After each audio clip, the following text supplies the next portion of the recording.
She is dark and wild and bright. She is a chickadee, she is a swallow. I dare not turn around to see, for fear she'll fly away from me. I walk straight ahead, pray she'll follow.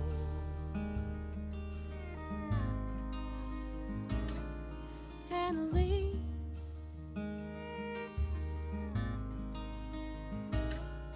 abide with me. Annalie, abide with me.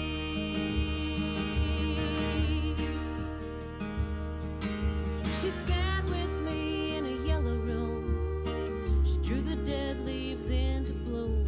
With ice and powder she drew down my fever.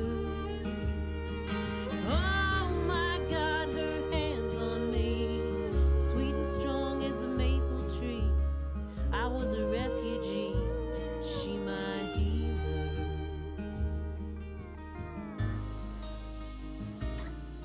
Annalie,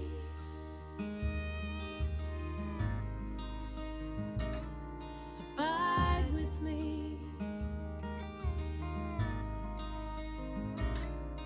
Annalie, abide with me.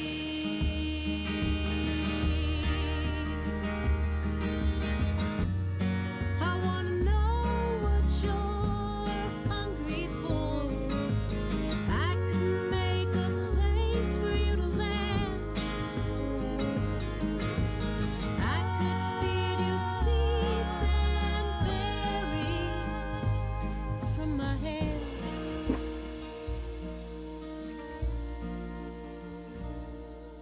I felt myself come loose today.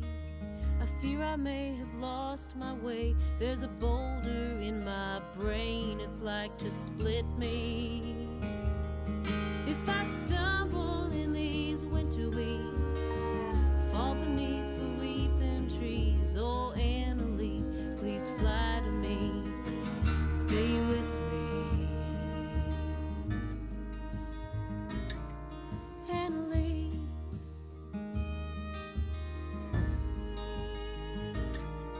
abide with me. Annalie, abide with me.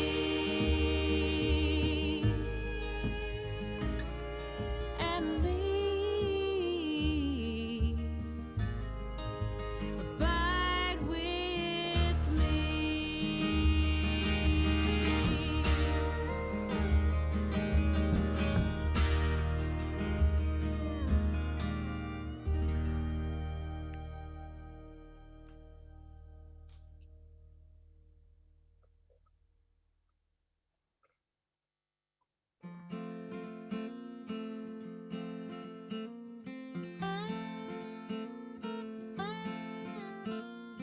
I took a walk in the redwood trees out in California. I thought the trees might speak to me that warm and windless summer day, saying we've been here 500 years by the wild Pacific Sea.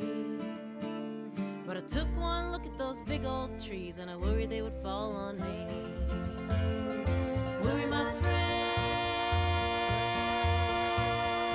worry, my love, worry, my shepherd and shield.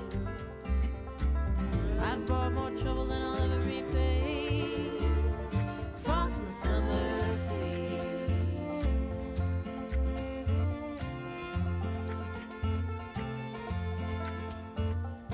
I lay down with a beautiful man, eyes so kind and blue. We laid down on a feather bed in the cool of a July afternoon. I felt his skin, I felt the sun, felt my soul would mend. Oh, I loved that lovely man, and I worried it was gonna end.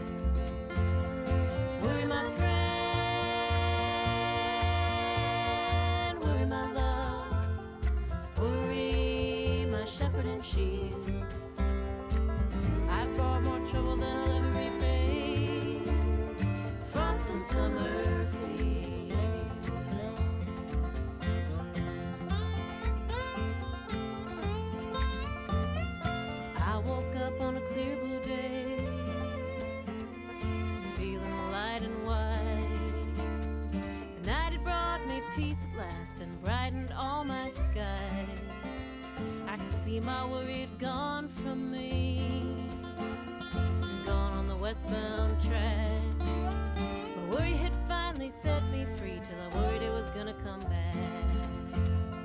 Worry, my friend,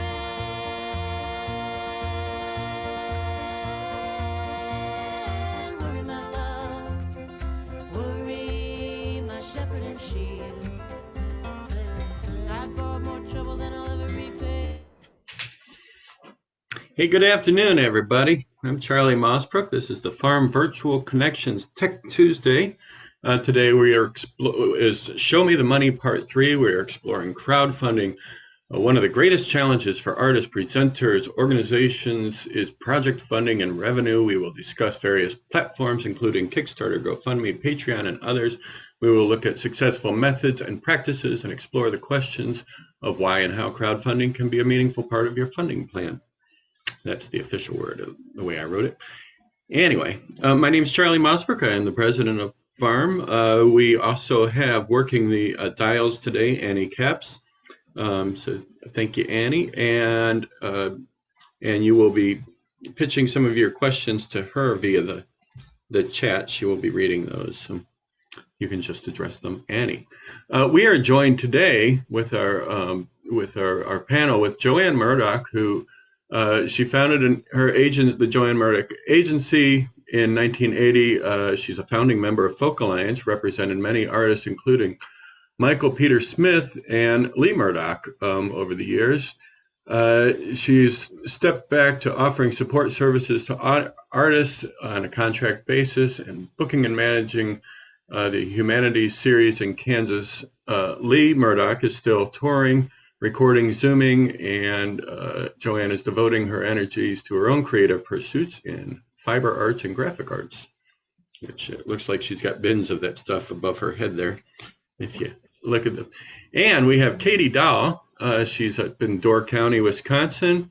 She's a singer-songwriter. She's run 3 successful crowdfunding campaigns, the most recent of which raised over $50,000. Dar Williams calls Katie's work the very best of songwriting. And you were listening earlier to Katie's Wildwood song. I think that was the first song played, which was funded through crowdfunding. Anyway, we're going to hear from them. They're much more important than my voice right now. So we're going to begin with Katie Dahl, and she's going to give us a little overview of her experience in crowdfunding. So welcome to the discussion, Katie. Well, thank you. Yes, I am, like Charlie said, I'm a singer-songwriter. I live in Door County, Wisconsin, Northeast Wisconsin. I'm a playwright too, and I have crowdfunded 3 albums in 2012, 2015, and 2019. I'll launch another Kickstarter campaign probably in the summer for another album that I'm going to record in March. And I also have a Patreon page, so that's another sort of finger of my crowdfunding life. I started when I first did a crowdfunding campaign in 2012. It felt like it felt intimidating. It felt like a big ask, and it felt like it was sort of icing on the cake. Like, well, I'll sell these CDs at shows, and if I could make some of the money back in advance, that would be nicer than selling, just making it on the back end. So, but in that time, sort of the changes of the music industry and also of my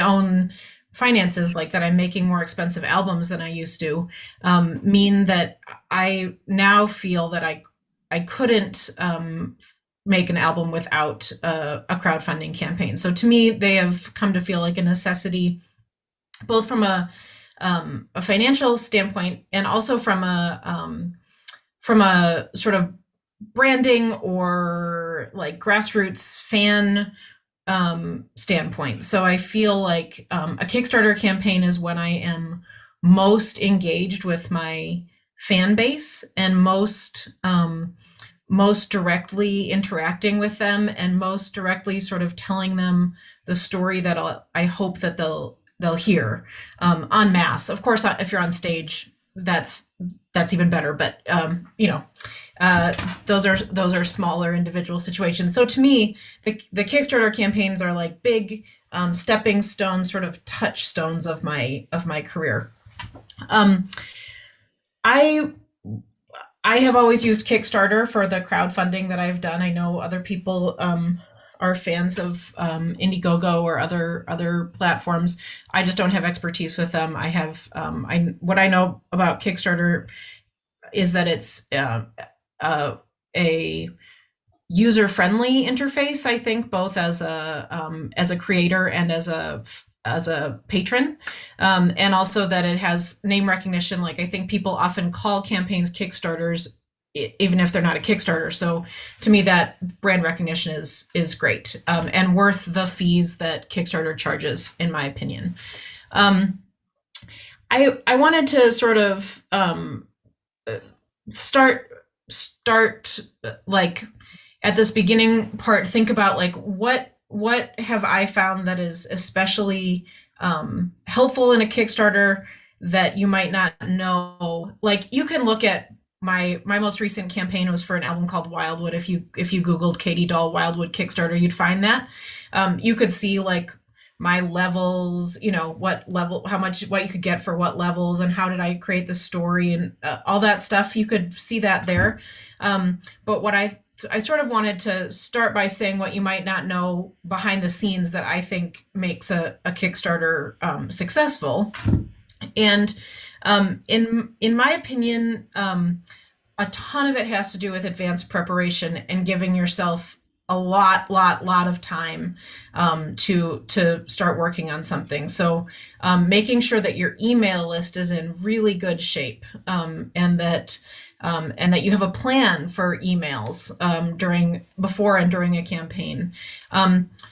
Making sure the beginning of a campaign is super important, algorithmically speaking, right? So like, the more that you can sort of make a splash on day one, the greater chance you have of sort of rising in the Kickstarter algorithm rankings, which is an annoying thing to think about, but nonetheless is helpful. And it's also a way of like really making people feel like they're on your side throughout the whole campaign. And I think the more that you can approach people as teammates and as sort of allies, rather than like people who have something, aka money, that you want to get from them, the better, the more success you'll have. So a couple ways that I have done that is I have identified my biggest, most likely big donors in advance and asked them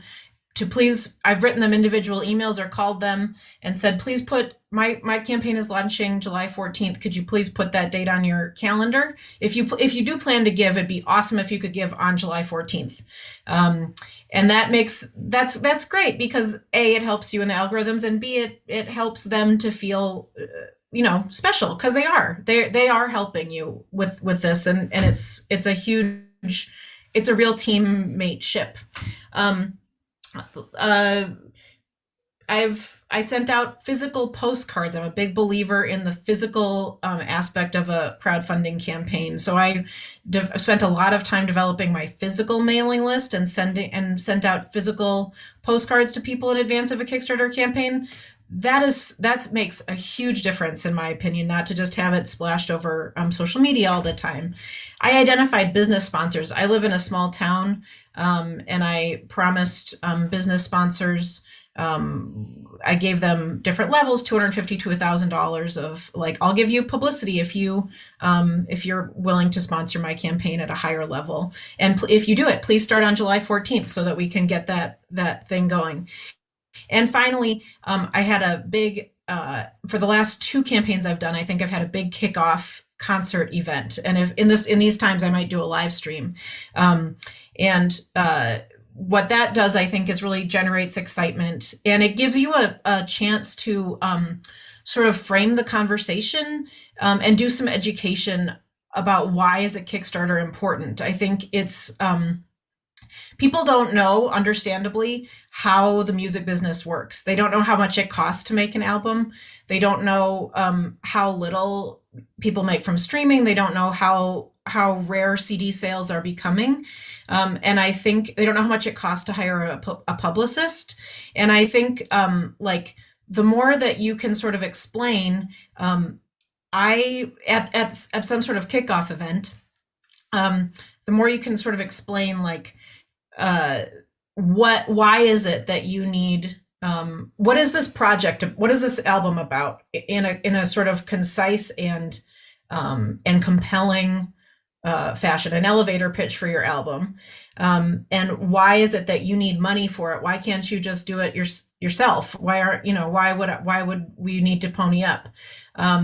I think people are really responsive to artists, and sympathetic, in my experience, to the sort of challenges that being an independent artist these days poses, if they understand what those challenges are.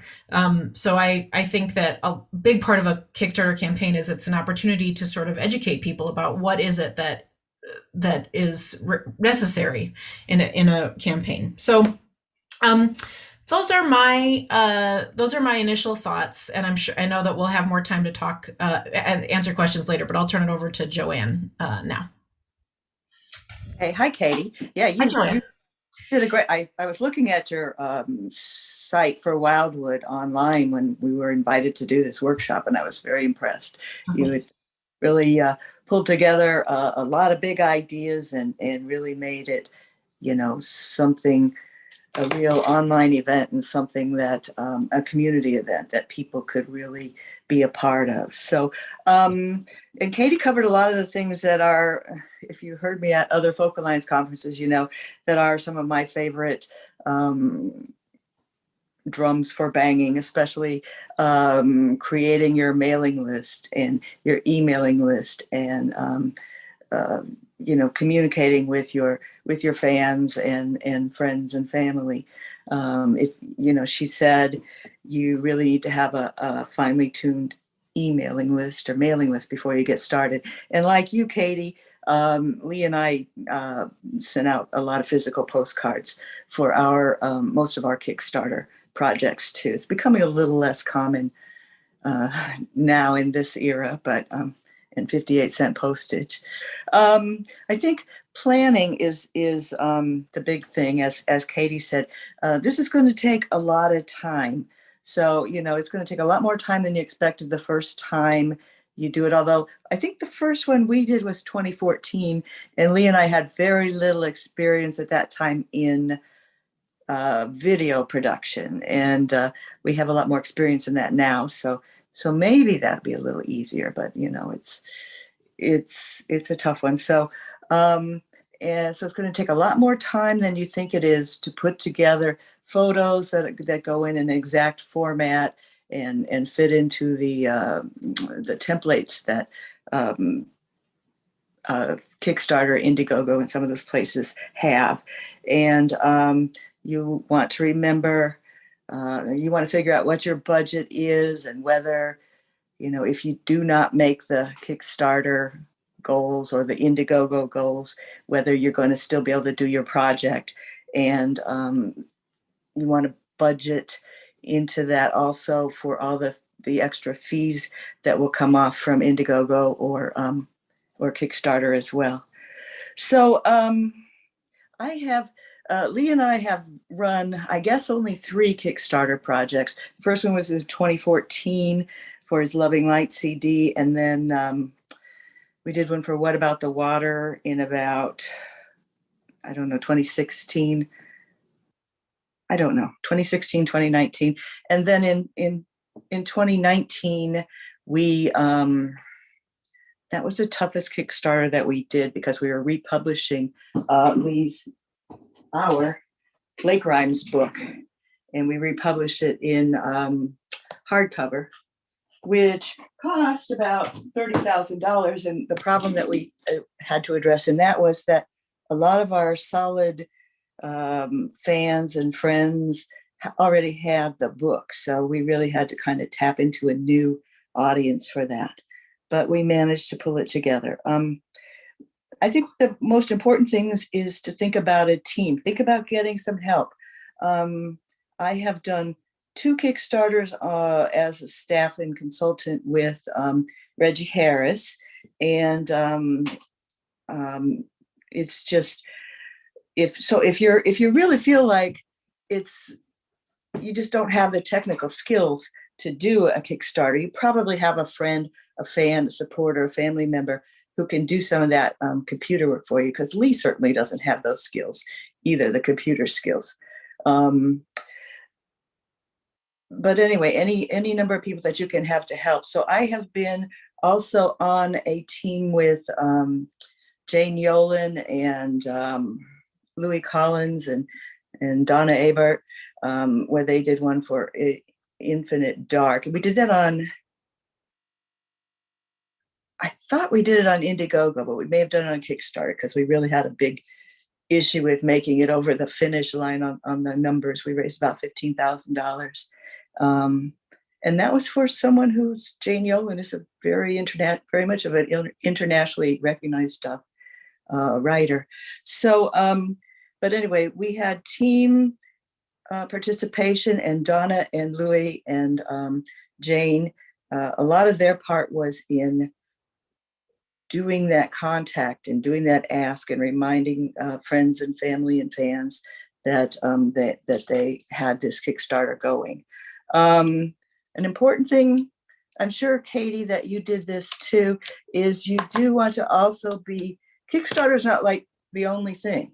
You want to accept offline donations. We have with every Kickstarter that I've done, we've had people who don't trust the internet and won't put their credit card on the internet.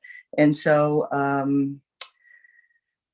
I believe in almost every platform that we have used, that we have put an address right on there so that people know where to mail a check and stuff. I know Indiegogo allows you to do that. And so I have experience with Indiegogo and Kickstarter.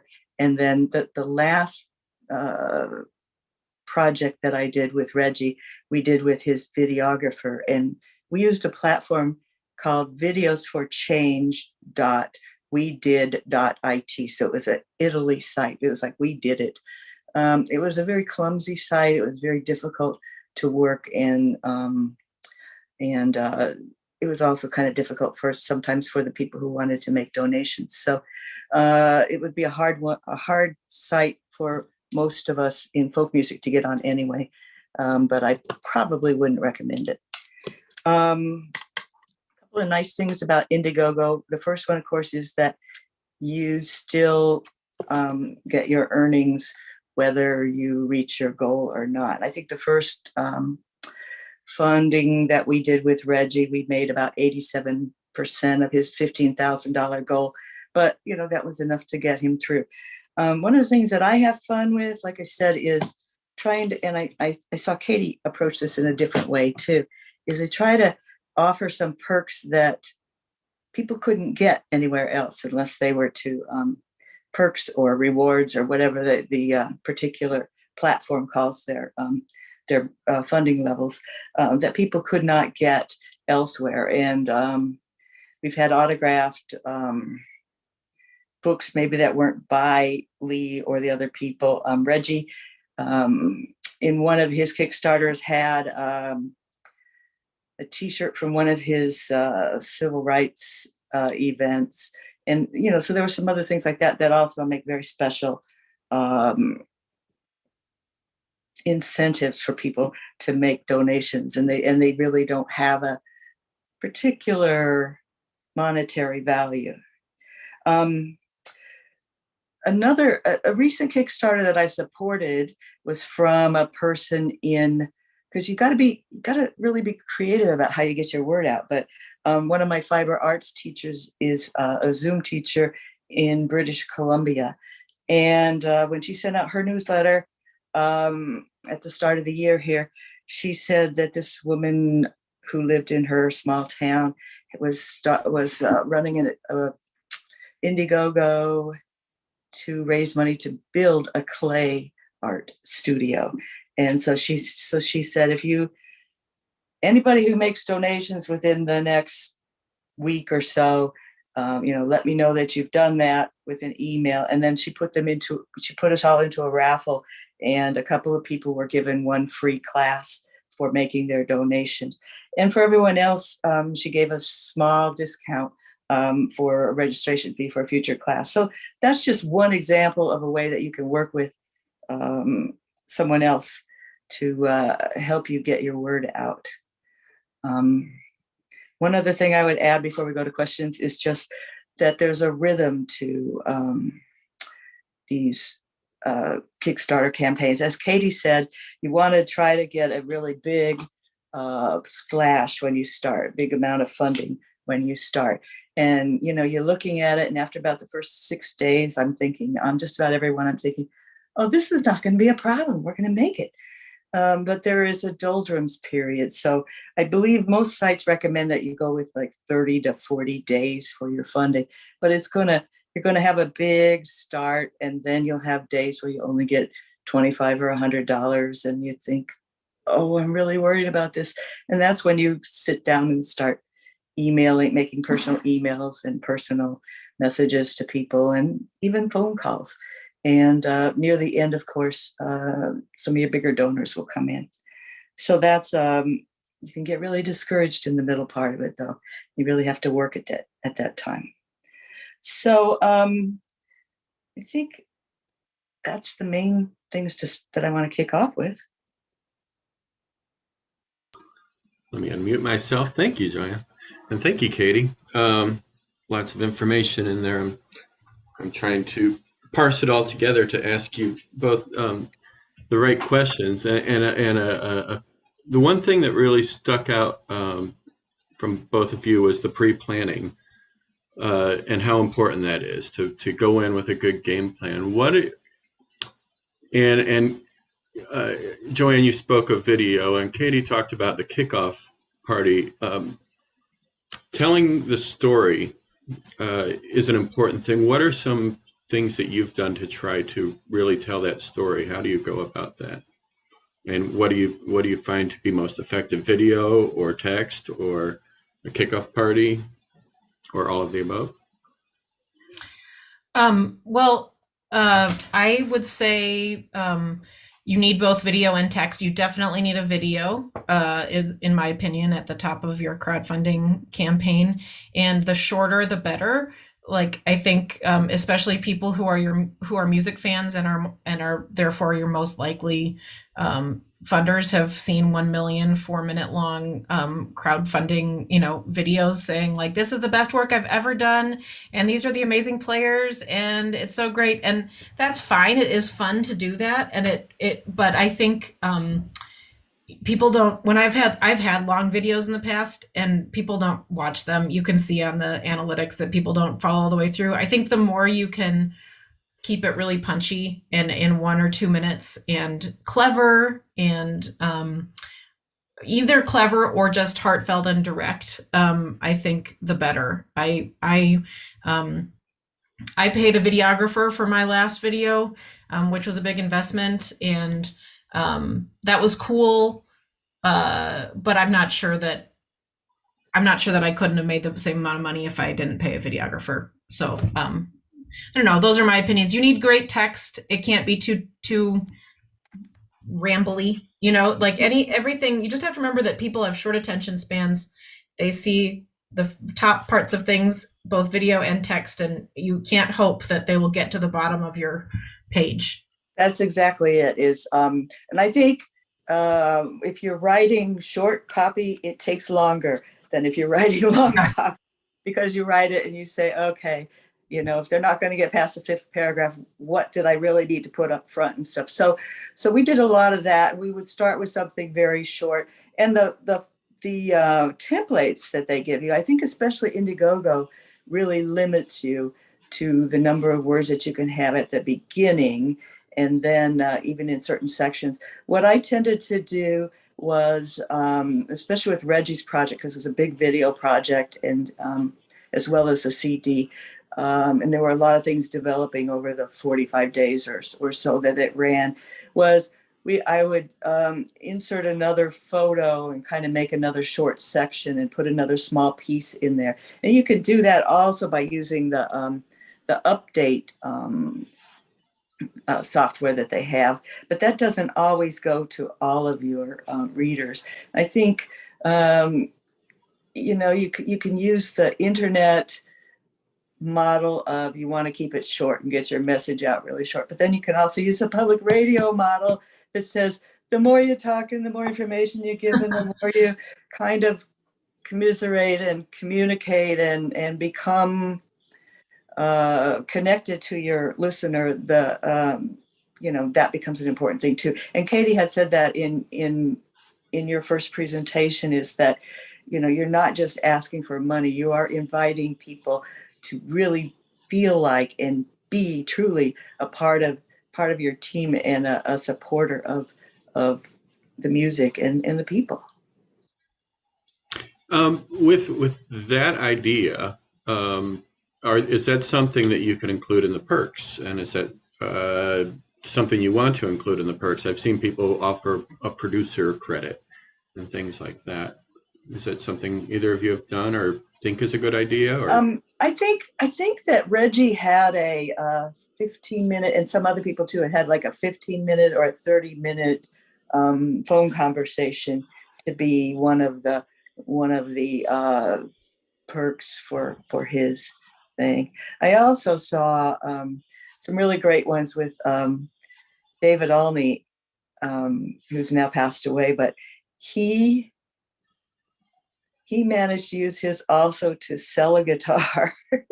He had his guitar in there for a $15,000 perk or something, but it was just a guitar he wanted to get rid of. And I think he had like one of his hats and some other things that he had given away. But I've done that too in Lee's Kickstarters, and just saying a special perk would be this, first edition book, or this very old book about the Great Lakes, or picture book that was a Great Lakes history book or something, so those were fun things too, but they kind of cleared my shelves, but shared some real depth of what we wanted people to know. And I know that a couple people went out and found a copy of this book or that book on their own because it had already been given away, and they really wanted to explore that part of the history too. I think in terms of like producer credits or putting people's names in the liner notes or whatever, I think I think rewards where they cost you very little and seem really important are key. My husband's a potter, so we're always like selling pots, having a pot at a high level, and that's like not ideal because he has to make the pots and it costs like $1 million to ship, and it's like that's cool too, but I charge more to have your name in the credit in the liner notes, and it doesn't cost me anything other than whatever space, whatever. It's cheap to put people's names in the liner notes. So I just think don't undervalue on your if you're going to do that, like make that expensive. I don't know. I think that's a big thing. So inclusion is high reward for little cost. Yeah. This is something we should remember in all of our lives, I think. Cool. In addition to funding your project, what are ways that crowdfunding has helped you and your brand? Pardon the use of the word brand, but it's part of what we're pushing. I mean, I think that, like I said at the beginning, the Kickstarters are the time when I get to educate people most about my brand, and also about also to create an expectation or a culture of like the culture that I try to create in both Kickstarters and on my Patreon page is like being open about the fact that I can't do this job and create this content without support from people. Like it's a fact that I can't make albums unless people help me pay for them. And in exchange, I believe in really intensive, one-on-one thank yous and interactions. Like I write physical thank yous to everybody who kickstarts me. That's a lot. Like I had 400 backers in my last project. That was a lot of thank you notes. But to me, I think it matters, like that people feel included. And so to me, the Kickstarter has been the primary way that I feel like I've created an understanding of the need for financial support in order to have a career. So that I just feel like without that, it's hard to, that stuff kind of can get lost without some sort of concentrated campaign. That stuff can kind of get lost in the breeze. And instead, I think I have now a number of people who have supported all three of my campaigns and support my Patreon. And I feel like they're in a culture of crowdfunding, and that's helpful. And a rising tide lifts all boats in that respect too. You know, I think the more people understand that, the better for us as a folk independent music world. Sure, that's part of social networking. It's another avenue, as Patreon is, and I'm interested in hearing more about Patreon, but is kind of the listening back side of, you know, being an artist and having people who are so connected to your music and your work, you know. And maybe it's unhealthy, maybe it's not, you know, but Lee and I have made quite a few very close, deep friendships from people who started off as just fans of Lee's music, and you know, I mean, that makes me very happy. So along those lines, hey, you know, in addition to reaching out and including your audience that you've already developed and all your email lists and your socials and blah blah blah blah blah, have you seen your audience grow or the inverse as a result of crowdfunding? Certainly doesn't decrease, you know. With the crowdfunding work and with the work that I've done, you know, as a team member for Reggie and Jane and Louie and those folks, I do spend a lot of time in emails and Facebook messaging, kind of talking to people that I know would want to know about this project or would want to help them out. And so there's you know, I spend a lot of time developing and improving those personal relationships as part of the project. You know, and I'm not contacting people that don't want to hear from me. That's never been my thing, you know? Yeah, I think it has grown my fan base very, very clearly, and it has strengthened it. I think it's only good for my fan world. Let's talk about other platforms. Or Katie, you spoke about how Kickstarter is a brand. You know, it's Band-Aid, it's Jell-O, it's Kleenex. Xerox. It's Xerox, yeah. Have you worked in other platforms before? I have, and I know Joann has. I've just worked on Patreon and Kickstarter. I just wanted to say, after this question, I see Annie waving over there, and there's a couple other hands up too. So anyway, just so you know, but Joann knows more about other platforms than I do. I like Kickstarter as a technical, you know, as a template better than I like Indiegogo, because for one thing, Kickstarter has, it's very easy to use and intuitive, and you can send all your premiums and your rewards out and do it right out of Kickstarter and have a record. And I still have those records from 5 or 7 years ago. With Indiegogo and with the other platforms, you have to export it and process it, and it becomes a headache, but it gets done. One thing that Indiegogo has, if you're really on your first CD, which most of us are not, is they do have an option called Indiegogo in Demand. Oh, there's two things. Indiegogo in Demand. And you have to opt into that when you start. But what it means is that even after you've met your funding goal, you can just leave it there as an open-ended project, and it kind of becomes like your Square page. Although there's really no sense in having a Square site because you're paying an extra percentage for having the Indiegogo still available. and you're paying the credit card processing fees. The one other thing that I thought is really convenient with Indiegogo is they give you the option for a short URL. Do they do that in Kickstarter, Katie? I believe. You can have a like vanity, or you can choose your URL. So I don't know how short it can be. Mine is like for Indiegogo, it's like igg.me/at/ and then whatever word you put into it. So it's really easy. Goes over well. Mm-hmm.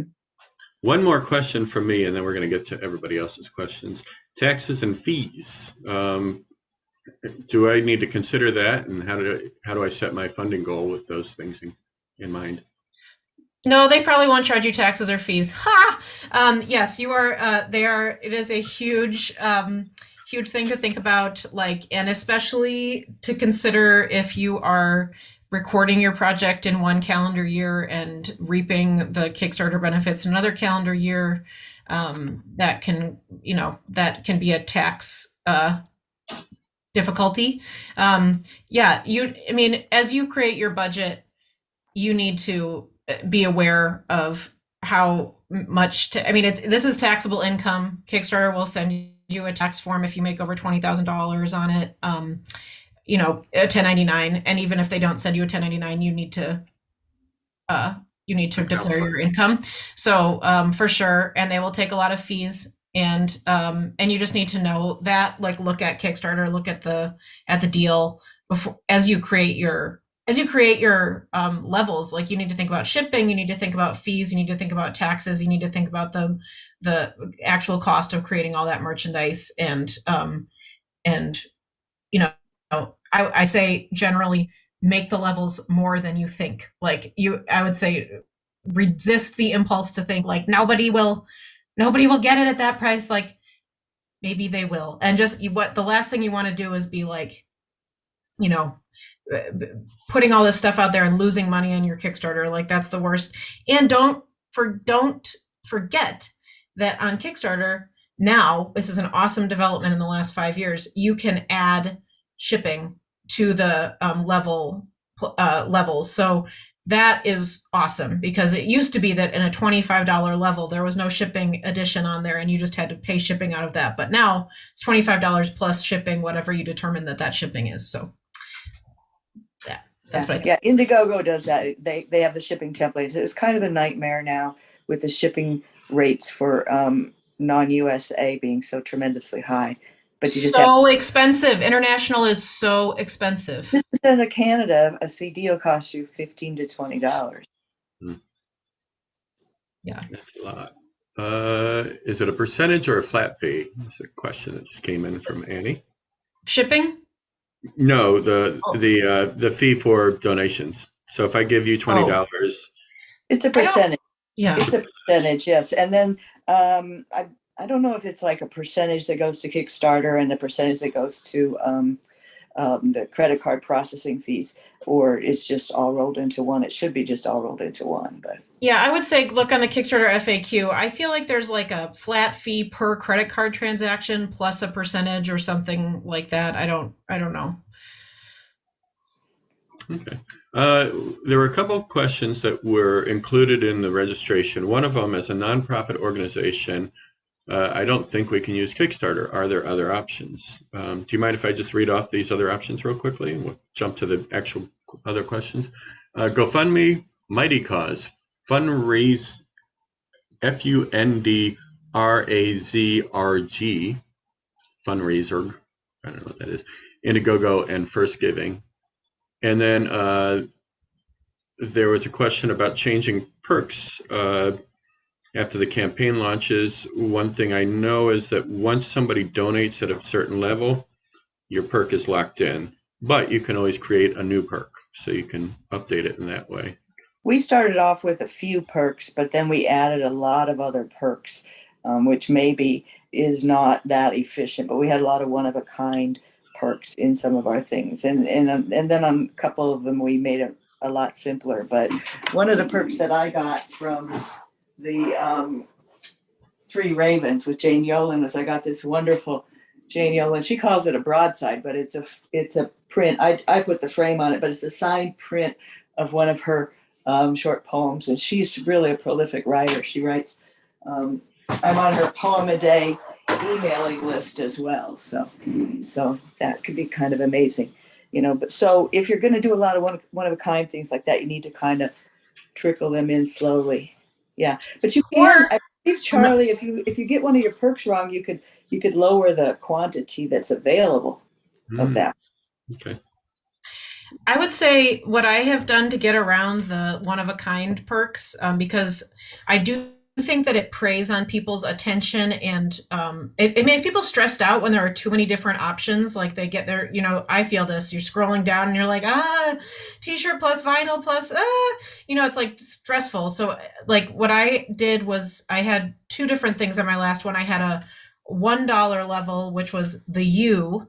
And I said, like, if you want to make your own package, you like tell me how much you want to pay for it and what you want in it, and we'll make it happen. That Kickstarter allows you to do that and allows really easy direct messaging. Mm-hmm.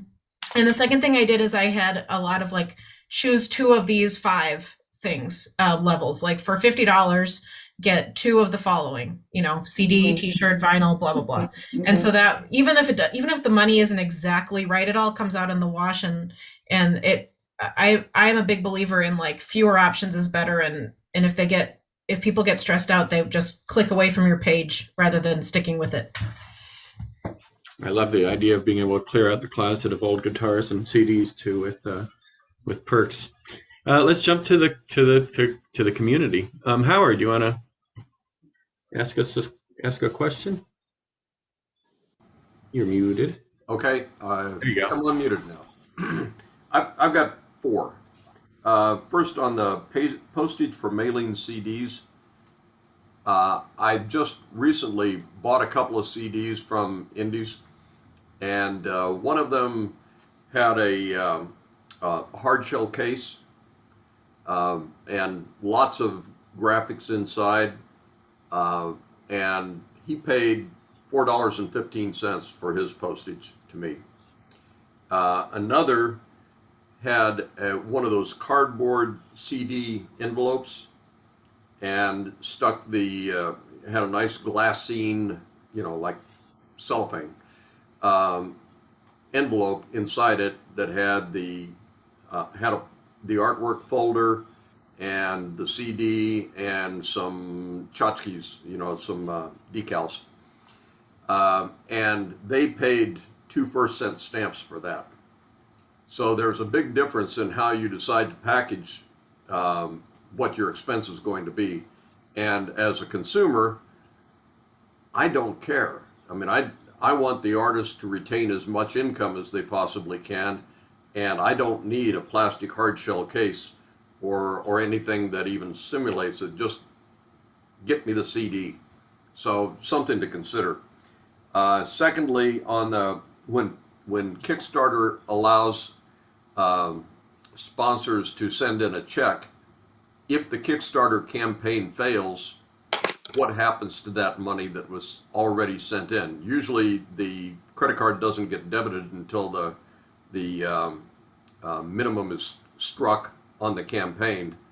So if the campaign fails, the donor can decide to make a separate donation anyway on the Patreon account or whatever. But if you send in a check and that gets cashed, then somehow you need to figure out how to unwind that. Thirdly, we have an answer to that, Joann. Okay. Couple of things. If I'm running a Kickstarter, I don't know about you, Katie, but if I'm running a Kickstarter and I only get $8,000 out of $10,000, I'm taking it. And so, I'll do what I have to do to get that Kickstarter to meet its number. So, and maybe I'm going to get $2,000 in the mail and I'm just going to pledge it back in or something, but at any rate, for most people, for most musicians in this folk world, I believe we're going to make our CDs, even if we don't make our number. The only other thing I wanted to add about your first question, Howard, is online postage will save you a lot of money for packages. Yeah. Yeah. Well, and as for the check thing, Howard, I think what Joann was saying before is not that Kickstarter accepts checks, they don't. She was saying that on the campaign, she has put a mailing address that where you can send the check to them directly. And in that case, I would still definitely cash the check. Yeah. Okay.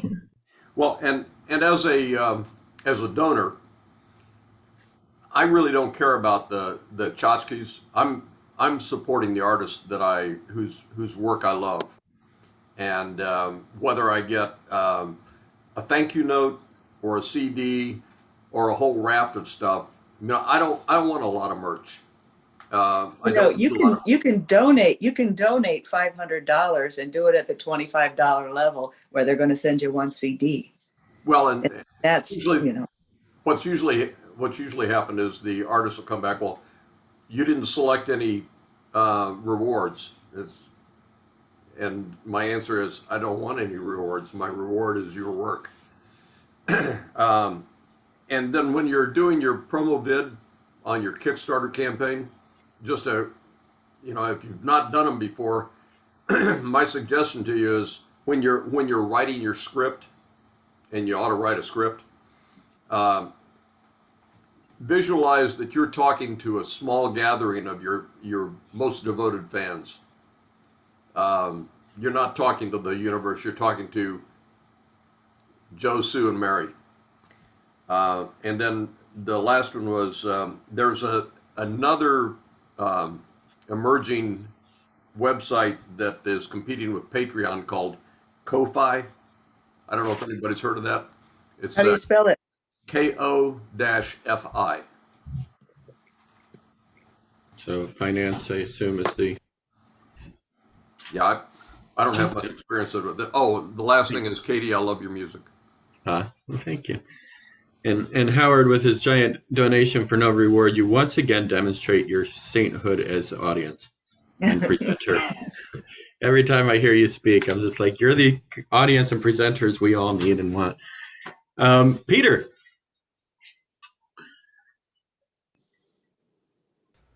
There you go. So I had a bunch of questions, and I can probably find all this online just by looking at other people's Kickstarters, but especially for somebody that's relatively unknown, in terms of like doing some of the perks like the name and the liner notes, or or if I wanted to do a virtual house concert as a perk, or like a Zoom thing, what would be the range of that? I mean, is it like $100 or $500? It's like I'm clueless how much to charge, how much I can get away, and well, not get away with, but how much will people respond to? Location is an important question. Okay. If it's virtual. Yeah, it would be virtual. I think it really varies, and it depends on what it is related to how much you could charge for one not on a Kickstarter. Like, to some extent, I believe that Kickstarter runs a fine line between philanthropic and transactional, and I always think about it as like, generally people are paying like what they would pay transactionally for, not Howard, he's very generous, but what they would pay for something in a normal world plus a little more, so I like, if I was doing a Zoom concert, like I would probably put that at, I don't know, like $500 or something, but somebody else might put that at $200 or, whatever. I think, what I would do is I would look at people, I would spend hours on Kickstarter and kind of like get a feel for what are those levels of people that you sort of identify as being similar to yourself or have a goal similar to yours. I think you kind of learn the market in a way, by looking at it. You also want to limit, you need to think about fulfilling those, and you also want to limit the number that you offer. Yeah.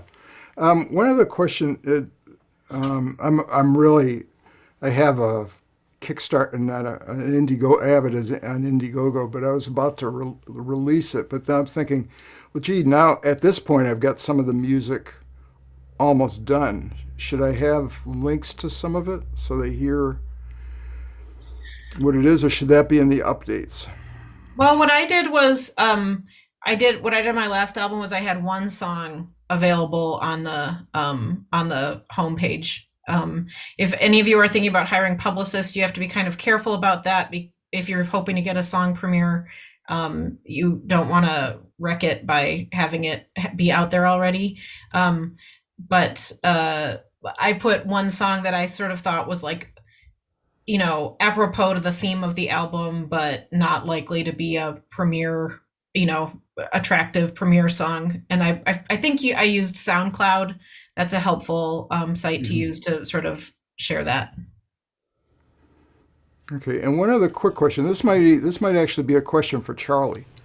I part of what I do with my music is I support a Huntington's disease clinic at the University of Connecticut. So I'm with my music sales on Bandcamp. I've donated about $1,000 from downloads and stuff like that to them. I don't know if it was all came from the music, but anyway, or what I gave.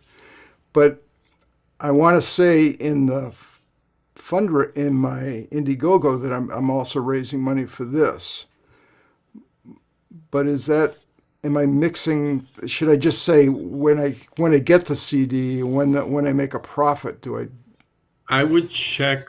I would read over the fine print of the contract that you sign with whatever crowdfunding, because they may have specific rules on that. That said, I participated in a concert Friday night for Hal Walker to support him through his ME CFS struggle, and a portion, and it was on GoFundMe. That's where the fundraising was occurring, and a portion of that is going to support that particular cause.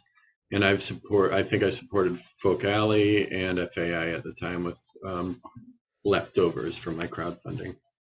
Oh, with leftovers. Okay, so I think, I don't know how much you can put that on as, certainly as a benefit for your thing, and it could, for your Indiegogo, and it could also expand your audience.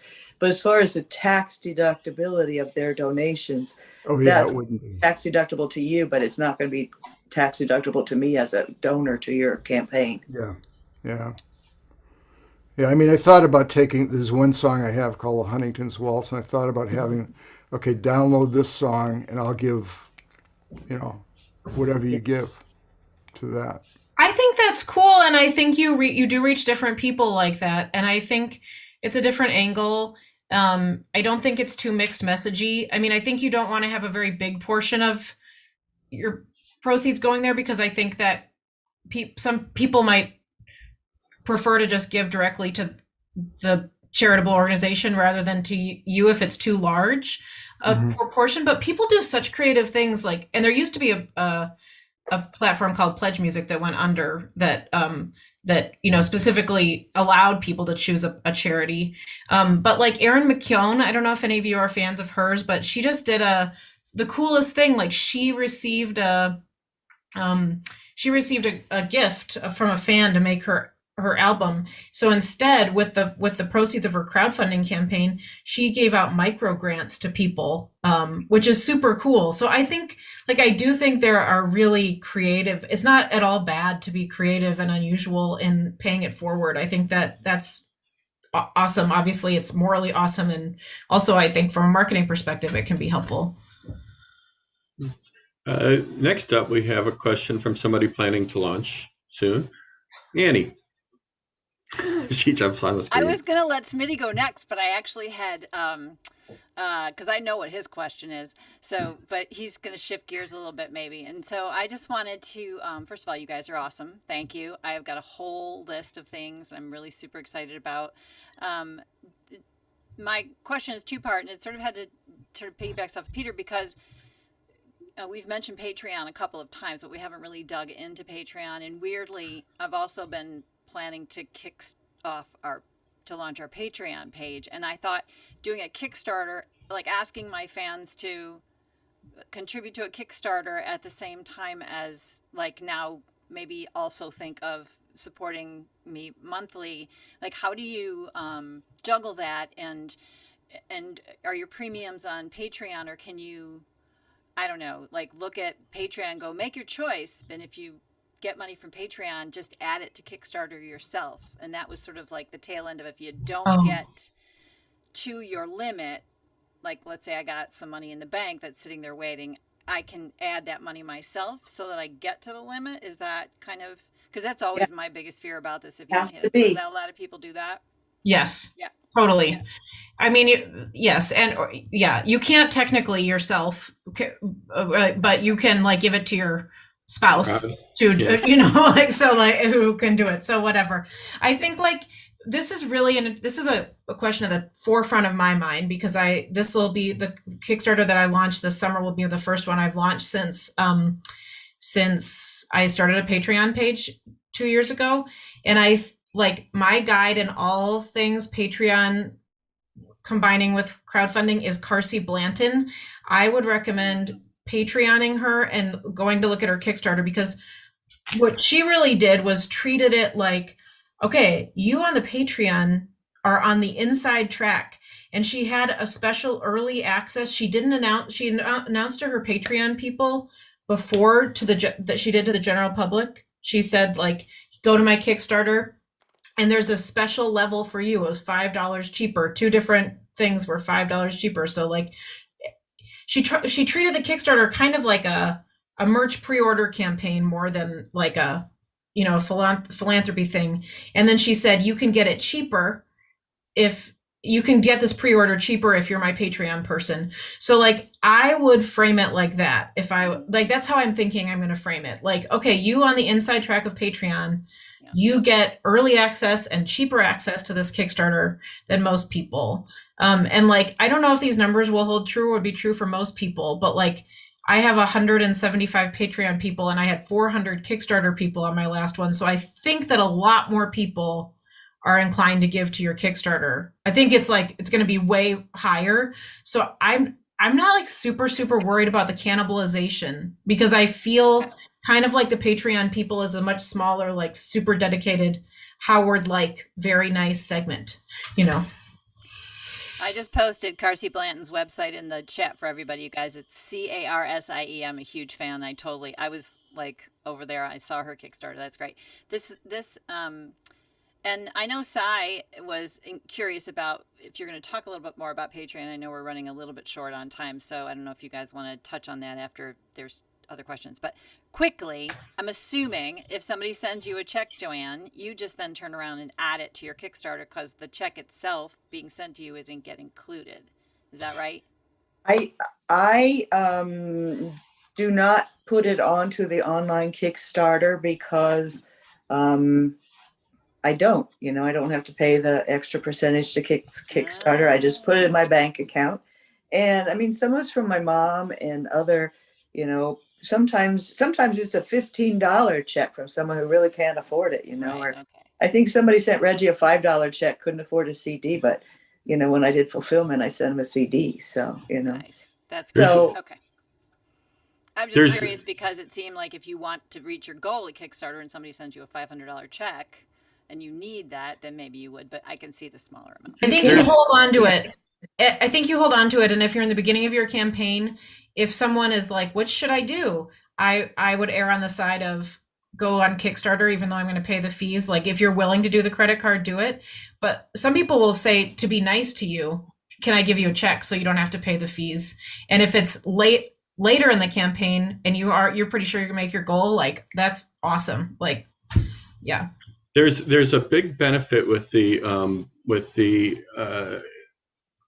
idea that you have to make this goal. It's all or nothing, and you get into your final 3 or 4 days. I like to plan my final days for a Sunday afternoon, because you can treat that sort of like a football game where you have everybody in your social media paying attention. They're checking back, and you're constantly posting your totals at wherever you are on Facebook or Instagram or whomever you go to, and people will get involved in that, and they will plan their their final donation based on that. And some people will up their donation based on that because they want you to succeed. And the more people in that final stretch, people are rooting for you. So that's a big time to actually be under. My last 2 campaigns, I succeeded in under a week. And then everything stopped because there was no momentum anymore. So actually having that stretch run where you're panicked and you're thinking, oh, I'm never going to, no, it's actually a bigger benefit because people will go crazy. That's when things really start to happen. Just something I've noticed. So real quick, Howard did follow up and said, why not an MP3 download instead of a physical CD? And I think a lot of people do that as well, right? Mm-hmm. So, yeah. I include that as an option. Hey, Smitty, I'm spotlighting you. Are you ready? Oh, where'd he go? Where is he? Where'd Smitty go? I don't know. There he is. Oh, there he is. There he is. Wait, hang on. Go ahead. He's I was here. trying to unmute myself, but some host someplace wouldn't allow me. Can you hear me okay? Mm-hmm.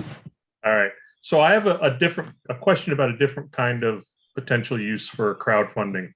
I host a music festival each summer, small one-day thing, and our budget is about $3,000 or $4,000 for musician guarantees and a little bit of expenses, a PA, a professional sound guy, not much more than that.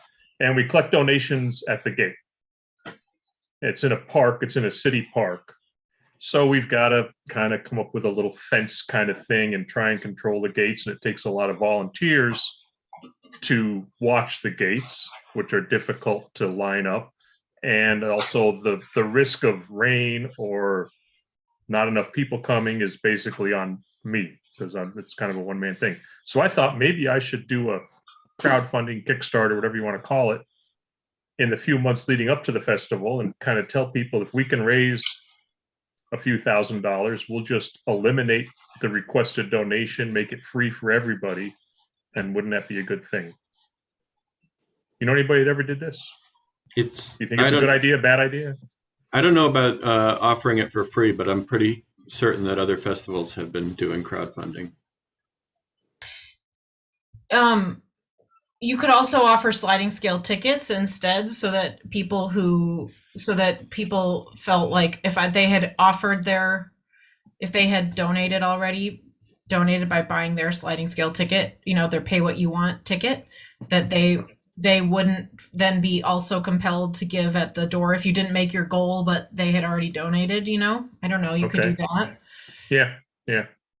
We typically, when you donate, we give you a button. So maybe if you donate through the Kickstarter, we'll send you a button or walk it over to your house. It's kind of a neighborhood thing. And then if you have a button, and then if we maybe pass a bucket at the festival, if you're wearing a button, we won't bother you. I don't know.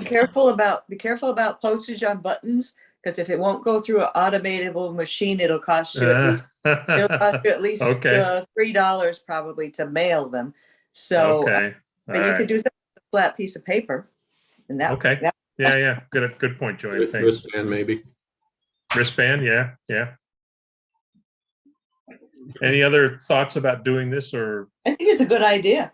Some of the Kickstartering that we do is really just advanced CD sales, but it's a get on the bandwagon now, and this is the event, and come out and get your CD ordered now, and so it's a social event because your people's names are listed as donors and things. But so, Katie, as a musician, let me ask you. I was trying to think of what perks could be for this kind of a Kickstarter.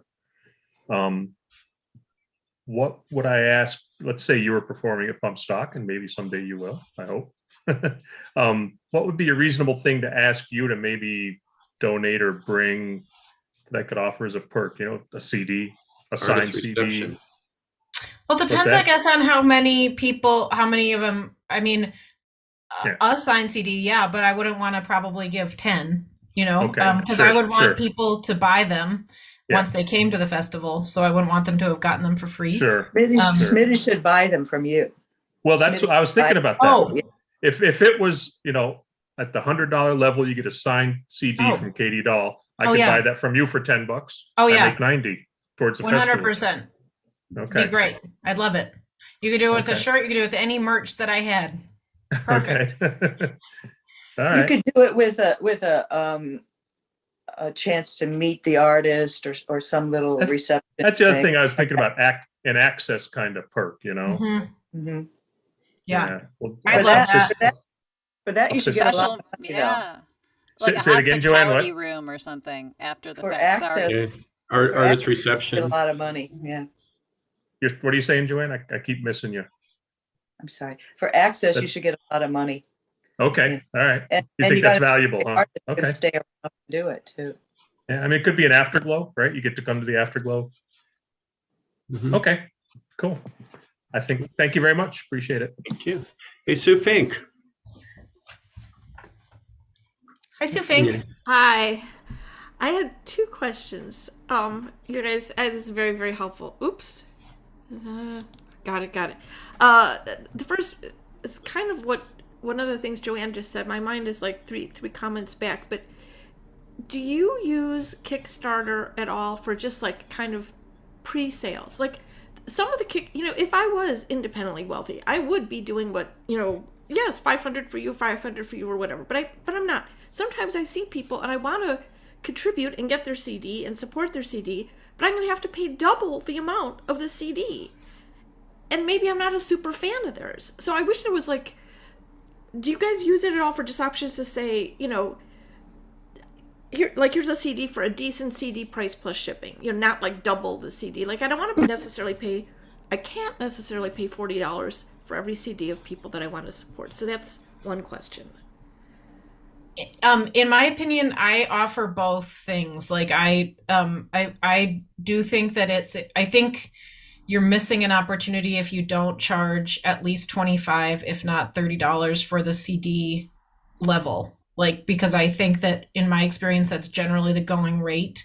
And if you charge only 20, like 15 plus shipping, you're just missing out on, that's like usually the most common level is that $25 level. And I feel like if you charged less, you would be missing out on a lot of easy money as a Kickstarter. But then I think you should offer, as soon as your Kickstarter is done, you can you should, in my opinion, at some point, either immediately or at some other point, depending on your timing, be launching a pre-order campaign then too. Like you missed the Kickstarter, well, that's okay. You get this pre-order. You can now pre-order it like a normal person, and it costs $15 plus shipping. And I think that's fine, and it's a kind of weird, but I think it's understood that that's how it works, is my opinion. Okay, and so that's not through Kickstarter. That's through something completely different. Through just like your website store or whatever. Okay. The other question is, I recently contributed to someone's Kickstarter, and it said, usually there's warnings. Kickstarter, what are the possible things that could go wrong? There could be a tornado and your house could burn down and all that stuff. But this time it said, Kickstarter, if you're donating to the campaign, you may not get your reward. It's just it's no longer like a given that you're giving it. Have you seen that? Well, Kickstarter has always warned patrons, pledgers that they don't guarantee any. They're just a facilitator. They're a middleman, right? So I've always seen warnings on Kickstarter to me as a pledger that like, oh, we can't control whether this person actually delivers on what they say they're delivering on.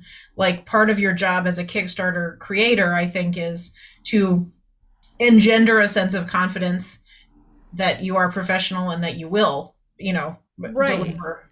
But yes, I do think that is a warning I've seen in the past. Okay, so it's not something new, and I just finally noticed it. I think so. Okay, thanks. Not sending out your rewards is a good way to decrease your audience. That's right. All right. We have about 2 more minutes. Do we have any last questions here? Or Joann, did you have another thought on that? I'm sorry. No, I don't have another thought on that. I'm just hoping you'll maybe do another session on Patreon. I'm really interested maybe in just hearing you, Katie, tell us a little bit about how you work your Patreon. Oh, I'm sorry. I just interjected, but that would be great, and we should probably plan it. But just for those who are interested in not waiting for that, we did a tech talk last year on Patreon that was presented by Megan Slanker, and did an amazing job with her Patreon. And so I put a link to that in the chat. So for those of you interested in jumping on that, maybe you missed it. There's a replay of that tech talk from last year, and we can absolutely bring Katie back and talk a little bit more about that too. So can I ask a really, hopefully not lengthy follow-up question, even though I'm the one that is the timekeeper? Or not really. Is that your music? There's like music going on. Is there music playing? Oh, it may be Katie Yeah. still. I don't know. I never hit the stop Not me. It's not I got you. like Oh, cooler it's- if it is me. I sound very like vibey Oh, and neat. you know what that is? That's Megan, and that's never mind. I played. Okay, so my question might be too long to answer right now, but just in general, quickly, how do you set your dollar amount? That was something we I don't know if we glossed over. I know it's probably a big question, and there's lots of budgetary issues, and if you're going to do promotion and blah, blah, blah, blah. But like, I know a lot of people think about setting it lower just because they're too afraid of not making their goal. But I don't know. I'm just curious briefly, like how you guys figured that out. For me, I think you did some extensions, so we'll let Katie to answer most of it. But for me, we had an idea of what we needed. And then because we have a little bit of history and know the size of our emailing list, et cetera, we kind of go with a realistic number, or a number that we really think we can hit. Or, if we come up $1,500 short, we might be able to cover it. But Katie, you extended yours and you did some amazing things with yours. Well, thank you. I think I wish there was an easy rule of thumb for this. And I think the first time you do one is the hardest to set, because you don't really know what capacity your audience has to give. So you're kind of shooting in the dark at that point. Like, I always think you should aim on the high end of what you're considering, because, and just like accept the idea that so let's say you set your goal at $10,000 and you only get $8,000 and you have to kick in the last 2,000 yourself. So that probably is costing you like, $300 or something just outright, because you are putting $2,000 through the paid Kickstarter machine that you don't need to, right?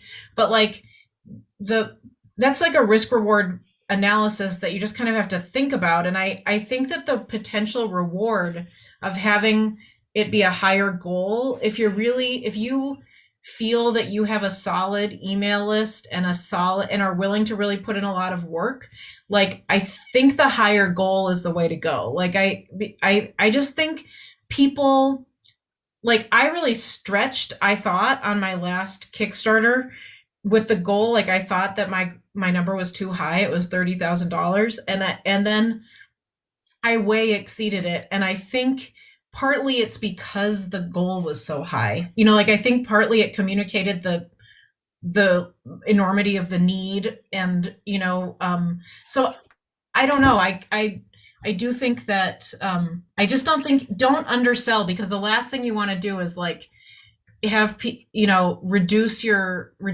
amount you get. I would rather risk it and have to like lose some money of my own money but make more in the end. So that's what I think. I think set it higher.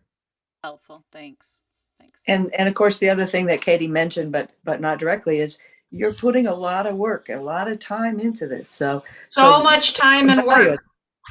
Yeah, it is so much work, everyone. Like, you should just be prepared to like have your life be about Kickstarter for the like 2 months, like the month before and the month of the thing, and then maybe 3, because then the month of the fulfilling rewards. Like, it is a huge, huge, huge, huge job.